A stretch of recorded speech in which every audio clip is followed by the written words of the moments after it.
Parvati hospital குரோம்பேட்டையில ortho super speciality hospital. நம்மளோட ஃபேமிலில ஒருத்தர் மாதிரி கவனிச்சுப்பாங்க. Excellent and latest facilities with experience doctors. மேற்கு பக்கமும் தெற்கு பக்கமும் வாசல் இருக்கணும்னு அவங்க ஜாதகத்தில் இருந்ததுன்னா அவங்க அப்படிதான் இருப்பாங்க.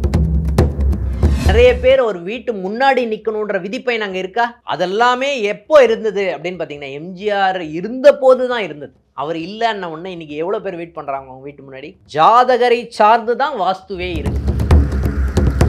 இப்போ எனக்கு கிழக்கு பக்கம் வந்து பாதிப்பு ஜாஸ்தியா இருக்கு அப்படின்னா இவங்க என்ன பண்ணணும் அப்படின்னு பார்த்தா குலதெய்வ வழிபாடு. இப்போ எனக்கு வந்து அக்னி மூலை தென் கிழக்கு மூலையில கொஞ்சம் பிரச்சனை இருக்கு அப்படின்னு வச்சுக்கோங்க. அங்க வந்து திஞ்ச ஹோமம் பண்ணுங்க.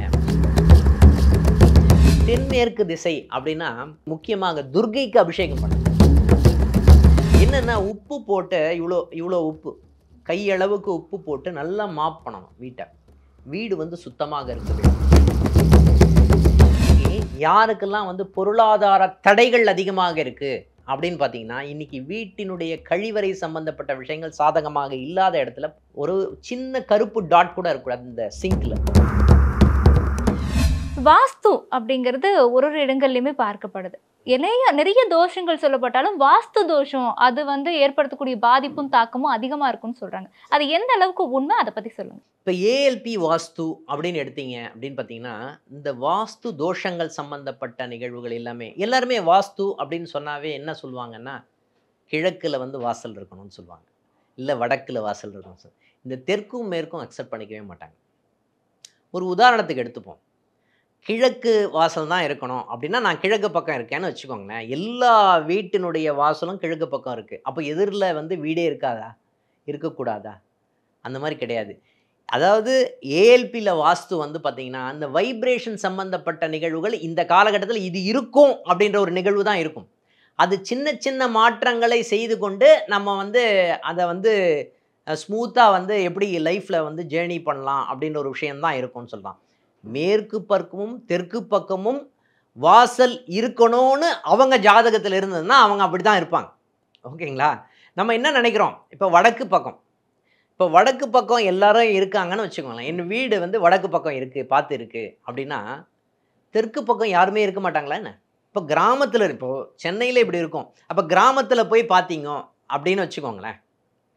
கிராமத்தில் போய் பார்த்தீங்க அப்படின்னா ஆட்டோமேட்டிக்காக எதிர் வரிசையிலே வீடு இருக்குமா இருக்காதா? இருக்கும். அவங்களுடைய ஜாதகத்தில் இந்த திசையில் தான் இருக்கணும் அப்படின்ற ஒரு நிகழ்வு அவங்க ஜாதகத்தில் இருக்குமானா இருக்கும். ஆனால் இந்த காலகட்டத்தில் நம்ம என்ன சொல்லணும் அப்படின்னு பார்த்தீங்கன்னா அந்த வைப்ரேஷன் மாற்றுறதுக்கு என்ன பண்ணணும்? அப்போ தெற்கு பக்கமும் மேற்கு பக்கமும் இருந்தால் இடித்து தள்ளிடணுமா விட? இல்லை, தள்ள முடியாது அந்த மாதிரி. ஏன் அப்படின்னா அவங்க அந்த வாஸ்து சம்பந்தப்பட்ட தோஷத்தில் இந்த காலகட்டத்தில் அனுபவிக்கணும் அப்படின்னா அனுபவிப்பாங்க. ஆனால் இது எல்லாமே எதை சார்ந்து இருக்கிறது அப்படின்னா ஒரு ஜாதகத்தை சார்ந்து தான் வாஸ்து இருக்குது, ஒரு ஜாதகரை சார்ந்து தான் வாஸ்து இருக்குது அப்படின்னு சொல்லலாம். ஜாதகம் இல்லாத வாஸ்து கிடையாது. வாஸ்து மட்டும் தனி சப்ஜெக்ட் அப்படின்ற ஒரு விஷயமே இல்லை. இந்த காலகட்டத்தில் எப்படி இதை கான்ஃபிடெண்ட்டாக சொல்கிறது? இப்போ உதாரணமாக வந்து நம்ம வந்து எம்ஜிஆர் இருக்கார் இல்லையா, அவருடைய வீட்டை எடுத்துப்போம். ஓகேங்களா? அவர் வந்து எவ்வளோ பாப்புலாரிட்டி நல்லா இருந்தது. நல்ல வந்து பைசா சம்பாரிச்சார். பைசா வரணுன்ற விதிப்பயன் அங்கே இருக்குது. நிறைய பேர் ஒரு வீட்டு முன்னாடி நிற்கணுன்ற விதிப்பயன் அங்கே இருக்கா? இருக்குது. அதெல்லாமே எப்போ இருந்தது அப்படின்னு பார்த்தீங்கன்னா எம்ஜிஆர் இருந்த போது தான் இருந்தது. அவர் இல்லைன்ன உடனே இன்றைக்கி எவ்வளோ பேர் வெயிட் பண்ணுறாங்க அவங்க வீட்டு முன்னாடி? யாருமே இல்லை. எவ்வளோ பொருளாதாரம் அங்கே இருக்குது? இல்லை. அப்போது ஜாதகரை சார்ந்து தான் வாஸ்துவே இருக்குது அப்படின்ற ஒரு நிகழ்வு இருக்குது. அதான் ஏஎல்பி வாஸ்துவில் என்ன சொல்ல வரோம் அப்படின்னு பார்த்தீங்கன்னா ஜாதகரை பொறுத்து தான் வாஸ்து இருக்குது. இப்போ உதாரணமாக ஜெயலலிதா மேடம் இருக்காங்கன்னு வச்சுக்கோங்க. ஜெயலலிதா மேடம் வந்து எவ்வளோ பேர் வாஸ்து வந்து பார்த்துருப்பாங்கன்னு எங்களுக்கு தெரியும். ஆக்சுவலாக ஆஸ் எ அஸ்ட்ராலஜர் அந்த வீட்டுக்குள்ளே ஓகேங்களா எவ்வளோ பேர் வந்து க்யூவில் நின்று இருக்காங்க, எவ்வளோ பேர் வந்து அவங்களுடைய பார்வை படணுன்றதுக்காக எவ்வளோ பேர் வெயிட் பண்ணாங்க, எவ்வளோ பொருளாதாரம் வந்து அந்த வீட்டில் வந்து இருந்தது அப்படின்ற ஒரு நிகழ்வு எல்லாருக்குமே தெரியும். அப்போது அவங்க இருந்த வரைக்கும் தான் அவங்க வீடு வந்து சாதகமாக இருந்தது. அப்போ அவங்க இல்லை அப்படின்னும் போது இப்போ எப்படி இருக்குது? வீடு பூட்டியிருக்கு. அப்போது எதை பொறுத்து வாஸ்து அப்படின்னு பார்த்தீங்கன்னா ஜாதகரை பொறுத்து தான் வாஸ்து. ஜாதகரை பொறுத்து இருக்கக்கூடிய இந்த வாஸ்துவில் எதெல்லாம் வாஸ்து தோஷம் அப்படின்னு சொல்லப்படுது? அப்போது ஜாதகரை சார்ந்து வாஸ்து இருக்குது அப்படின்ற ஒரு நிகழ்வு வரும்போது இந்த காலகட்டத்தில் இந்த ஜாதகத்தில் அந்த வீடு சம்பந்தப்பட்ட நிகழ்வுகள் சாதகமாக இருக்கா பாதகமாக இருக்கா? உதாரணமாக தோஷம்னு சொல்கிறோம் இல்லைங்களா, அப்படின்னா குறைபாடுன்னு அர்த்தம். ஓகேங்களா? அப்போ குறைபாடு ஏதோ ஒரு வைப்ரேஷன் சம்மந்தப்பட்ட நிகழ்வு இருக்குது அப்படின்னு அர்த்தம். ஒன்று வந்து காற்றோட்டம். ஓகேங்களா? காற்றோட்டம் வெளிச்சம், இன்னொன்று வந்து வெளிச்சம். அப்படி தான் வைப்ரேஷன்னு சொல்கிறோம். ஓகேங்களா? வெளிச்சம் சம்பந்தப்பட்ட நிகழ்வுகள், அந்த அந்த வைப்ரேஷன் சம்பந்தப்பட்ட அந்த இடத்துல வந்து அடைச்சல், அந்த மாதிரி ஒரு அழுத்தமான சூழ்நிலை, அந்த மாதிரி ஒரு நிகழ்வு இருக்குமா அப்படின்னா இருக்கும்னு சொல்லலாம். இப்போ வடகிழக்கு மூளை வந்து கொஞ்சம் பிரச்சனையாக இருந்தது, இந்த ஈசானியம்னு சொல்லுவோம் நம்ம, அங்கே வந்து பிரச்சனை இருந்தது அப்படின்னு சொன்னோன்னு வச்சுக்கோங்களேன், இந்த காலகட்டத்தில் என்ன மாதிரி சம்மந்தப்பட்ட நிகழ்வுகள் அங்கே பிரச்சனையாக இருக்கும் அப்படின்னு பார்த்திங்கன்னா உடல்நிலை சம்மந்தப்பட்ட நிகழ்வுகளில் பிரச்சனை அதிகமாக இருக்கக்கூடிய சூழ்நிலை இருக்குமானா இருக்கும் ஒரு ஜாதகருக்கு. அப்போது திசைகள் எப்படி இருந்தாலும் பரவாயில்ல, ஆனால் அந்த இடம் வந்து சுத்தமாக இருக்க வேண்டும் அப்படின்ற ஒரு நிகழ்வு தான் முக்கியமான. இந்த வைப்ரேஷன் சம்மந்தப்பட்ட நிகழ்வுகள் சாதகமாக இருக்கணும் அப்படின்ற ஒரு விஷயத்தை தான் இங்கே முன் வைக்கிறோம். அப்போது அந்த காலகட்டத்தில் நம்ம பண்ண வேண்டிய விஷயம் என்ன அப்படின்னு பார்த்தீங்கன்னா, இந்த காலகட்டத்தில் கண்டிப்பாக அந்த இடத்துல நம்ம அந்த வைப்ரேஷனை மாற்றணும். எப்படி வைப்ரேஷனை மாற்றுறது? சாண்டிங் பாக்ஸ் இன்றைக்கி நிறைய இருக்குது. ஓகேங்களா? பஜனை பாடல்கள் இருக்குது. ஓகேங்களா? அங்கே உட்காந்து எல்லாரையும் கூப்பிட்டு பஜனை பண்ணுறது, பஜனை இந்த ஃப்ரீக்குவன்சியை மாற்றுறோம் நம்ம.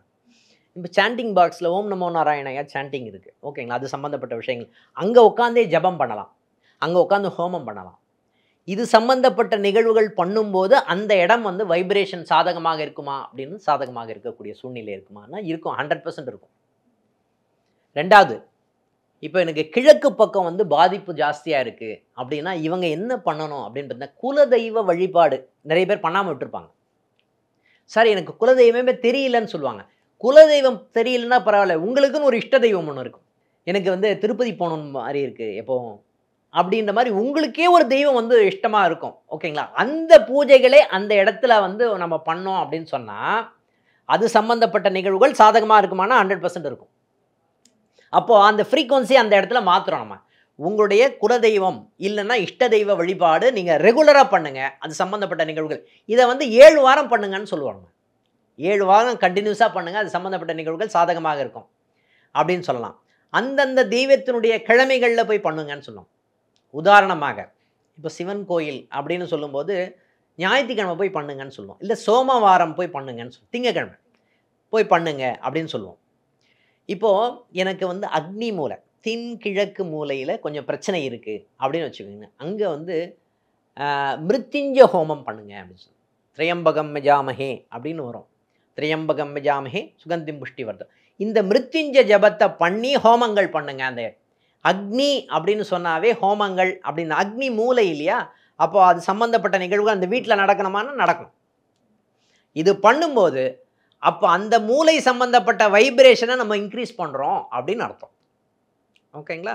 அடுத்தது இப்போ வந்து தெற்கு மூலை, தெற்கு சம்பந்தப்பட்ட இடம் தான் அஷ்டதிக் பாலகர். 8 மூலைகள், 8 விதமான மூலைகள் இருக்குது, அஷ்டதிக் பாலகர்கள்னு சொல்லுவாங்க. அந்த தெற்கு சம்பந்தப்பட்ட விஷயத்தில் கொஞ்சம் பிரச்சனைக்கு ருத்ர ஜபம் பாராயணம் பண்ணுங்க, ருத்ர ஜபம் பண்ணு, முன்னோர்கள் வழிபாடு பண்ணுங்கன்னு சொல்லுவோம். ருத்ர ஜபம் ஒன்று. ரெண்டாவது முன்னோர்கள் வழிபாடு. நம்ம சில பேருக்கு பித்ரு காரியங்களே பண்ணாமல் விட்டுருப்போம், தில தர்ப்பணம் பண்ணாமையே இருப்போம். நிறைய பேருக்கு அந்த காரியம் சம்பந்தப்பட்ட விஷயங்கள் அந்த வருஷத்துக்கு ஒரு நாள் வருது இல்லைங்களா, அந்த திதி கொடுக்காமையே இருப்போம். அப்போ திதி வந்து அந்த டைமில் கொடுக்கலாமா அப்படின்னா கொடுக்கலாம். அவங்களுக்கு ரெகுலராக அதை பண்ண தெற்கு திசை சம்பந்தப்பட்ட நிகழ்வுகள் சாதகமாக இருக்கக்கூடிய தன்மை இருக்குமானா இருக்கும். இன்றைக்கி சார் இல்லை சார் எனக்கு வந்து அந்த டேட்டே மறந்து போச்சு, பக்கத்தில் இருக்கிற அஸ்ட்ராலஜரை நீங்கள் அப்ரோச் பண்ணுங்கள், அவங்கக்கிட்ட அந்த டேட்டு என்றைக்கு இறந்தாங்களோ அந்த டேட்டு திதியை வந்து கொடுக்கறதுக்கு உண்டான விஷயத்த பண்ணுங்கள். இன்றைக்கி நிறைய விஷயங்கள் இதெல்லாம் இருக்குது, பிரச்சனைகள் இருக்கானா இருக்குது, அதில் அப்படியே ஜாதகத்தில் அப்படியே பட்டவர்த்தனமாக தெரியும். இது சம்மந்தப்பட்ட நிகழ்வுகள் நீங்கள் வந்து ரெகுலராக பண்ணும்போது அந்த மூளை சம்மந்தப்பட்ட வைப்ரேஷன் சம்மந்தப்பட்ட விஷயத்தில் மாற்றம். ஏன்னா சும்மாவே வந்து நோய் வாய்ப்படுவாங்க. அந்த இடம் பாதிக்கப்பட்டதுன்னு வச்சுக்கோங்களேன், வீட்டில் சும்மாவே நோய்வாய்ப்படுவாங்க. கடன் சம்பந்தப்பட்ட நிகழ்வுகள் ஜாஸ்தியாகும். அப்போ இந்த மூளை சம்பந்தப்பட்ட விஷயத்தில் கொஞ்சம் சாதகமாக இருந்ததுன்னு வச்சுக்கோங்களேன், அந்த வைப்ரேஷன் வந்து சாதகமாக இருக்கக்கூடிய சூழ்நிலை இருக்குமானா இருக்கும். தென்மேற்கு திசை அப்படின்னா ராகுக்கு, அதாவது முக்கியமாக துர்கைக்கு அபிஷேகம் பண்ணுங்க, காலபைரவருக்கு அபிஷேகம் பண்ணுங்க. அந்த தச்சு கழித்தல்னு சொல்லுவாங்க, அதாவது நாங்கள் கிராமப்புறத்தில் போனால் தச்சு கழித்தல்னு சொல்லுவாங்க. தச்சு கழித்தல் சம்மந்தப்பட்ட விஷயங்கள் பண்ணாமல் இருப்பாங்க. அதாவது இந்த காலகட்டத்தில் நம்ம என்ன பண்ணோம்னா வாஸ்து சாந்தி ஹோமம்னு பண்ணணும். வாஸ்து சாந்தி ஹோமம் பண்ண மாட்டாங்க. நிறைய பேர் வந்து தச்சு கழித்தல் என்ன பண்ணுவாங்கன்னு பார்த்தீங்கன்னா, நிறைய பேர் உயிர் பலி கொடுப்பாங்க. உயிர் பலி கொடுக்கவே கூடாது. ஏன்னா ஒரு வீட்டுக்கு போகிறோம், ஃபஸ்ட்டு போனவொடனே உயிர் பலி கொடுப்பீங்களா? கொடுக்க மாட்டீங்க. இது எப்போ பண்ணுவாங்கன்னா, இந்த கிரகப்பிரவேசத்துக்கு முன்னாடி பண்ணுவாங்க. இந்த தச்சு கழித்தலுக்கு தனி ப்ரொசீஜரே இருக்குது. ஓகேங்களா? அப்போ அந்த காலகட்டத்தில் வந்து நம்ம என்ன பண்ணணும் அப்படின்னா, 100% வந்து நம்ம பண்ண வேண்டிய விஷயம் வந்து இந்த தச்சு கழித்தலில் சின்ன சின்ன விஷயங்கள், எலுமிச்சம்பழத்தை கசக்கனாவே போதும். ஓகேங்களா? பூசணி சம்மந்தம் சின்ன பூசணிக்காயை உடைச்சி அந்த இடத்துல சாந்தி பண்ணாவே போதும். அப்போது அந்த இடத்துல சாந்தி பண்ணணுமா அப்படின்னா சாந்தி பண்ணணும். இந்த வாஸ்து ஹோமத்துக்கு அதை அந்த அந்த கிரகப்பிரவேசத்துக்கு முன்னாடி வாஸ்து சாந்தி பண்ணணும். அந்த சாந்தி பண்ணோன்னா அது சம்மந்தப்பட்ட நிகழ்வுகள் சாதகமாக இருக்கக்கூடிய தன்மை இருக்குமானா இருக்கும் 100%. அடுத்தது வந்து இப்போ வந்து மேற்கு பக்கம், மேற்கு பக்கம் அப்படின்னும் போது நம்ம வந்து ருத்ரனுக்கு அபிஷேகம், ஈஸ்வரனுக்கு அபிஷேகம் பண்ணணுமான்னா பண்ணணும். ஏன்னா அது வந்து வருண மூலைன்னு சொல்லுவாங்க. வருண இடம், வருணனுக்கு சொந்தமான இடம் அது ஆக்சுவலாக. அப்போ அபிஷேகமாக பண்ண வேண்டும் அப்படின்னு சொல்லலாம். அபிஷேகமாக பண்ணும்போது அது சம்மந்தப்பட்ட நிகழ்வுகள் சாதகமாக இருக்கக்கூடிய தன்மை இருக்குமானா இருக்கும் சொல்லலாம். அதே மாதிரி வாயு மூலைன்னு சொல்லுவாங்க. ஓகேங்களா? இந்த வாயு மூலை அந்த இடத்துல வந்து ஏதாவது பிரச்சனை இருந்தது அப்படின்னு வச்சுக்கோங்களேன், அந்த இடத்துல யாருமே இருக்க முடியாது. ஓகேங்களா? நெகட்டிவ் வைப்ரேஷன் கிரியேட் ஆகும். அப்போ அந்த மூலையில் ஏதாவது பிரச்சனை இருந்தது அப்படின்னா அவங்க என்ன பண்ணணும் அப்படின்னா, அம்மனுக்கு துணி வச்சு கொடுத்து, அம்மனுக்கு துணி வாங்கி கொடுத்து, பக்கத்தில் இருக்கிற அம்மனுக்கு, ஓகேங்களா, பார்வதி சிவன் கோயிலில் இருக்கிற அம்பாளுக்கு துணி வாங்கி கொடுத்து அது சாந்தி செய்யும் போது அது சம்மந்தப்பட்ட நிகழ்வுகள் சாதகமாக இருக்குமானா இருக்கும்னு சொல்லலாம். அதே மாதிரி இப்போது வடக்கு பக்கம் வந்து பிரச்சனை இருக்கக்கூடிய சூழ்நிலை இருக்குன்னா, வடக்கு பக்கம் தான் குபேரனுடைய இடம். பணம் சேராத ஒரு தன்மை இருக்குமானா இருக்கும்னு சொல்லலாம். அப்போது அந்த இடத்துல வந்து சுதர்சன ஹோமம் பண்ணும்போது சம்மந்தப்பட்ட நிகழ்வுகள் சாதகமாக இருக்குமானா சாதகமாக இருக்கக்கூடிய தன்மை. அது இல்லாமல் பக்கத்தில் இருக்கிற லக்ஷ்மி நாராயணன் கோயிலில் போயிட்டு நம்ம வந்து ஒரு அர்ச்சனை அபிஷேகங்கள் பண்ணும்போது அது சம்மந்தப்பட்ட நிகழ்வுகள் சாதகமாக இருக்கக்கூடிய தன்மை இருக்குமானா இருக்கும்னு சொல்லலாம். இந்த மாதிரி ஒரு வைப்ரேஷனை மாற்றுறதுக்கு உண்டான எல்லா விஷயங்கள் பண்ணும்போதே நிறைய விஷயங்கள் மாறும். என்னென்னா, உப்பு போட்டு இவ்வளோ உப்பு, கையளவுக்கு உப்பு போட்டு நல்லா மாப் பண்ணணும் வீடு வந்து சுத்தமாக இருக்க வேண்டும் அப்படின்னு ஒரு விஷயம் இருக்குது. இதில் ரொம்ப முக்கியமான ஒரு விஷயம் சொல்கிறேன் நான். இன்றைக்கி வீட்டினுடைய கழிவறை இருக்கு இல்லைங்களா, அந்த கழிவறையில் போயிட்டு தூங்குற மாதிரி இருக்கும்.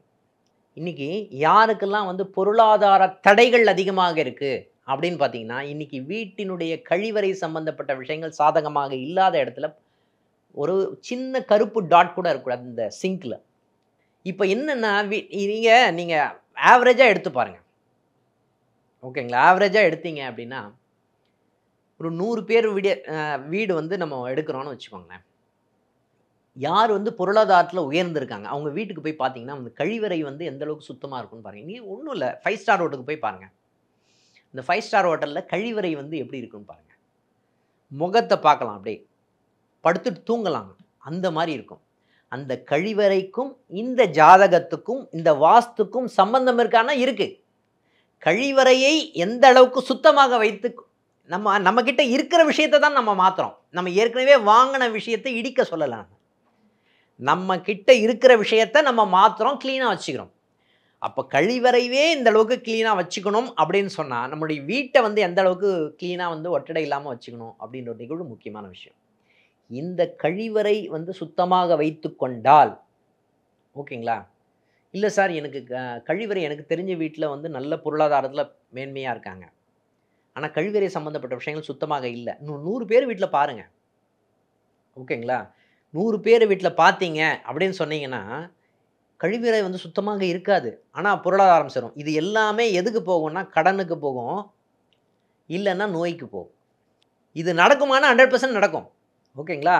ஏன் அப்படி சொல்கிறோன்னா, கழிவறை சம்பந்தப்பட்ட விஷயமும் இந்த வாஸ்துவும் இந்த ஜாதகத்துக்கும் சம்பந்தம் இருக்குது. அவங்கெல்லாம் இந்த விஷயத்தை வந்து சுத்தம் பண்ணிட்டு இருந்தாங்கன்னு வச்சுக்கோங்க, இந்த காலகட்டத்தில் இவங்களுடைய பொருளாதாரம் சம்பந்தப்பட்ட தடை, நிம்மதியான ஒரு திருப்தியான ஒரு வாழ்க்கை இதெல்லாம் இருக்குமா அவங்களுக்கு அப்படின்னா இருக்கும்னு சொல்லலாம். சரி, இப்போ புதுசா ஒரு வீடு கட்டிட்டு போறாங்க அப்படிங்கும்போது, அந்த வீடு கட்டினதுக்கு அப்புறமா அந்த வீட்டுக்குள்ள போகும்போது ஏதாவது ஒரு ரத்த காயம் பட்டுடுதோ, இல்ல அவங்களுக்கு உடம்பு சரியில்லாம ஆயிடுது, இந்த மாதிரி திருஷ்டினால படுது அப்படின்னு சொல்லப்படுது இல்லையா?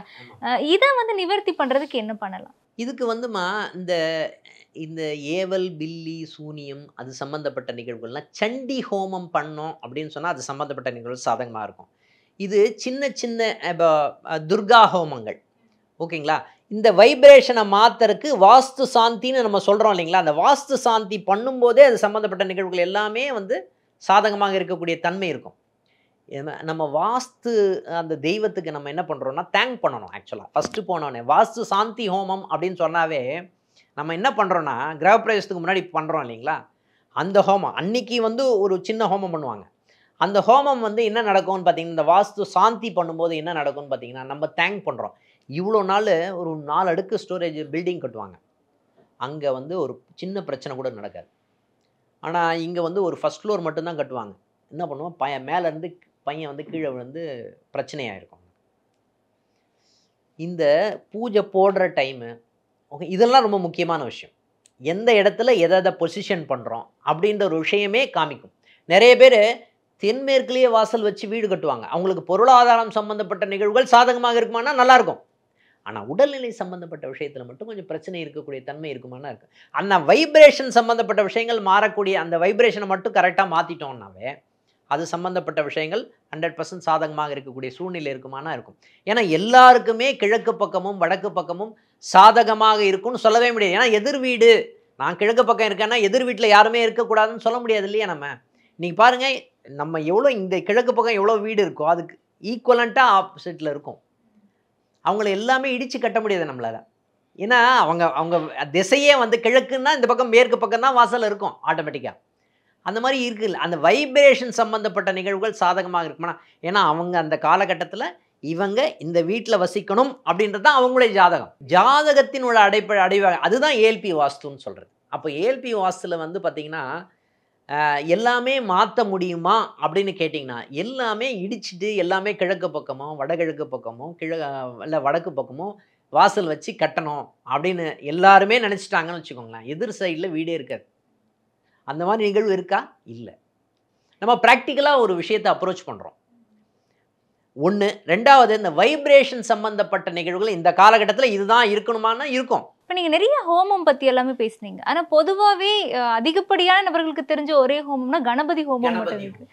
அது என்ன காரணத்துக்காக அது பண்ணுறோம்? தடைகளை விளக்குவதற்கு உண்டான ஹோமம் தான் கணபதி ஹோமம். என்னென்ன ஃபஸ்ட்டு எடுத்த உடனே கணபதி ஹோமம் பண்ணிட்டு தான் மிச்சம்லாம் பண்ணுவாங்க. கணபதி ஹோமம், நவகிரகம், சண்டி ஹோமம்னு சொல்லுவாங்க. ஃபஸ்ட்டு கணபதிக்கு, அதுக்கப்புறம் நவகிரகத்துக்கு, அந்த பிளானட்டரி சுச்சுவேஷனுக்கு தகுந்த மாதிரி என்னென்ன எல்லா நவகிரகம்னா 9 விதமான கிரகங்களுக்குடைய தன்மை வந்து ஒன்று வந்து கீழே இருக்கும், ஒன்று மேலே இருக்கும், உன்னுடைய பலம் அதிகமாக இருக்கும். எல்லாருக்குமே ஒரு எதிர்வினைகள் இருக்குது, எல்லாருக்குமே ஒரு பிரச்சனைகள் இருக்குது. எல்லாருமே எனக்கு பிரச்சனையே இல்லாத இருக்குது அப்படின்னு சொன்னால் அது ஒரே ஒருத்தர் தான் டெட் பாடிக்கு இருக்கும், பிறக்கிற குழந்தைக்கு இருக்கும், அவ்வளோதான். ஆனால் பிறக்கிற குழந்தை கூட வந்து பார்த்திங்கன்னா பாலுக்காக அழுவும், அதுக்கு வயிற்று வலின்னு சொல்ல தெரியாது, அழுவும். ஓகேங்களா? என்னென்னா இன்னும் பிறக்கலை அப்படின்னு அர்த்தம். அந்த மாதிரி விஷயங்கள் தான் இருக்கும். எல்லாருக்குமே ஒரு ஒரு விதமான பிரச்சனைகள் இருக்குது. அந்த பிரச்சனையை வந்து எப்படி ஃபேஸ் பண்ணுறது, கரெக்டான ரூட்டில் போயிட்டுருக்குமா நம்ம அப்படின்னு சொல்லப்படுகின்ற விஷயம்தான் இந்த விஷயங்கள். இந்த சின்ன சின்ன விஷயங்களை மாற்றும் போது நிறைய பெரிய பெரிய விஷயங்கள் மாற்ற முடியுமானா மாற்ற முடியும் அப்படின்னு சொல்லலாம். இந்த காலகட்டத்தில் வீடு சம்பந்தப்பட்ட விஷயம் இவனுக்கு சாதகமற்ற தன்மையை காண்பிக்கும் அப்படின்னு நினச்சா அதை மாற்ற முடியுமான்னா 100% மாற்ற முடியாது அப்படின்னு ஒரு விஷயந்தான் இருக்குது. அனுபவிக்கணும் அப்படின்ற ஒரு நிகழ்வுக்கு. அப்போது இந்த ஹோமங்கள் வந்து அந்த அழுத்தத்திலிருந்து வெளிவரதற்கு உண்டான எல்லா விஷயத்தையும் பண்ணுமான்னா பண்ணும். ஸோ ஸோ ரொம்ப தெளிவான தகவல் கொடுத்துருந்தீங்க, ரொம்ப நன்றி. நன்றி. பார்வதி ஹாஸ்பிட்டல், குரோம்பேட்டையில ஆர்த்தோ சூப்பர் ஸ்பெஷாலிட்டி ஹாஸ்பிட்டல். நம்மளோட ஃபேமிலில ஒருத்தர் மாதிரி கவனிச்சுப்பாங்க. Excellent and latest facilities with experience doctors.